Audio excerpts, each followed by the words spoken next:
అరే మతం ముఖ్యమా, మనిషి ముఖ్యమా? మతం ముఖ్యమా, మనసు ముఖ్యమా?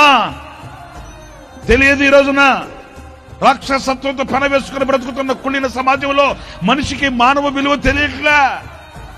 ఓ కులమో మతమో అని పడ్డాడు గాని మనిషి మనసు ఎంత విలువైనది, మనసు కలిసిన వేళ కురిసిన ఆ మంచు వలె కురిసిన దీవెన ఎంత మాధుర్యమైనది అనేది తెలియదు.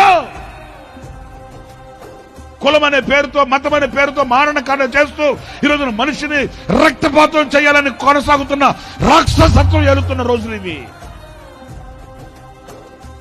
నా ప్రియమైన సహోదరులారా, ఇలాంటి కఠోరమైన కసాయి లోకానికి కరుణా సంపన్నుడు తండ్రితో కూడా ఉండుట విడిచిపెట్టకూడని భాగ్యమని ఎంచుకొనక దాసుని స్వరూపము ధరించి లోకానికి దిగవచ్చి ఆయన తుది శ్వాస వరకు నీ కొరకై ఆయన రక్తం కార్చి ప్రాణం పెట్టిన దాత ఒకే ఒక్కడు, ఆయన పేరే నజరేయుడైన యేసు.